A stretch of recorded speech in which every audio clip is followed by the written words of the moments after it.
और सबसे पहले तो मैं अंतर्राष्ट्रीय योग दिवस के अवसर पर सभी देशवासियों को बहुत बहुत बधाई देता हूँ, शुभकामनाएं देता हूँ।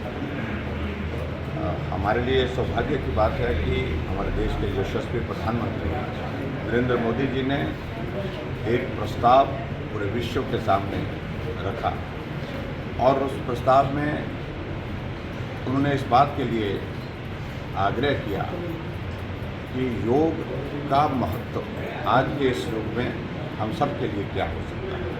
जब ज़िंदगी बहुत व्यस्त हो गई है सब लोगों की, चाहे वो हमारे अपने देश की बात करें चाहे वो दूसरे देशों की बात करें, और उसमें से हम थोड़ा समय निकाल करके अपने स्वास्थ्य को ठीक करने के लिए, निरोग रहने के लिए ये आवश्यक है।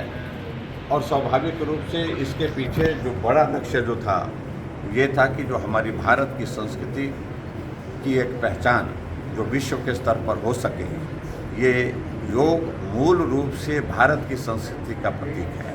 और उस दृष्टि से जो प्रस्ताव रखा उसकी स्वीकार्यता हुई और आखिरकार तारीख तय हुई। 21 जून को पूरा विश्व जो है योग दिवस के रूप में मनाएगा और मुझे इस बात की खुशी है कि पूरा विश्व आज उत्साह के साथ अंतर्राष्ट्रीय स्तर पर योग दिवस मना रहे हैं।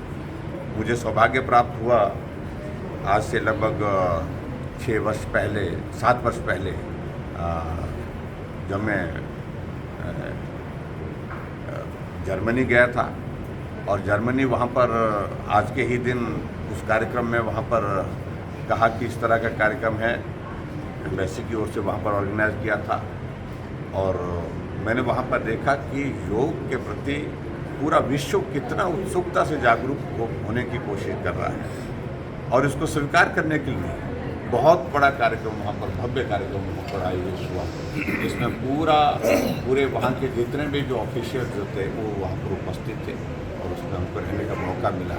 हम सोच रहे थे कि भारत ही इसको स्वीकार कर रहा है, हम सोच रहे थे कि भारत में ही इसके प्रति उत्साह, लेकिन हमने पूरे विश्व को देखा वहाँ पर जिस तरह से उत्साह के साथ योग दिवस अंतर्राष्ट्रीय स्तर पर मनाने का जो संकल्प किया गया है और उसमें निश्चित रूप से भारत को ये गौरव करने वाला पल है।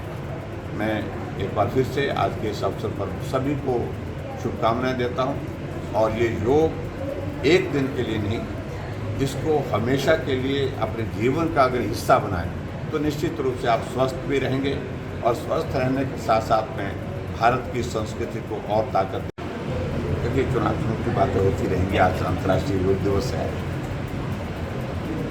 3 चुनाव हैं, तो चुनाव के लिए हम मैदान में हैं, लगे हैं, डटे हैं और जीतेंगे निश्चित रूप से। हिमाचल में मिशन लोटस को लेकर आप पर व्यक्तिगत आरोप लगाए जा रहे हैं और कहा जा रहा है कि देखिए उनकी गलतफहमी मुझे लगता है कि जो दूर करना कठिन है, उनको हर बात को ऐसे लगता है कोई इस प्रकार का ना ऑपरेशन हुआ है ना करने की आवश्यकता है। इसलिए आवश्यकता नहीं क्योंकि वो अपने आप में ही इस प्रकार से अपने ही घर में जो है चीज़ों को व्यवस्थित नहीं कर पाए और पूरा वक्त जाया इसी में जा रहा है।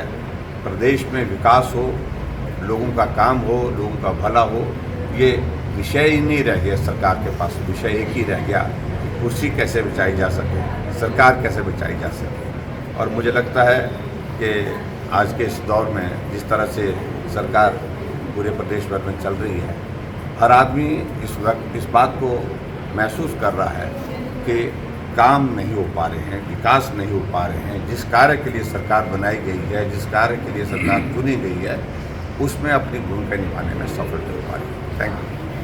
अपने क्षेत्र के रिपोर्टर या पंचायत रिपोर्टर बनने का सुनहरा अवसर, संपर्क करें या व्हाट्सएप करें 8894521702। Email anantgyantv@gmail.com।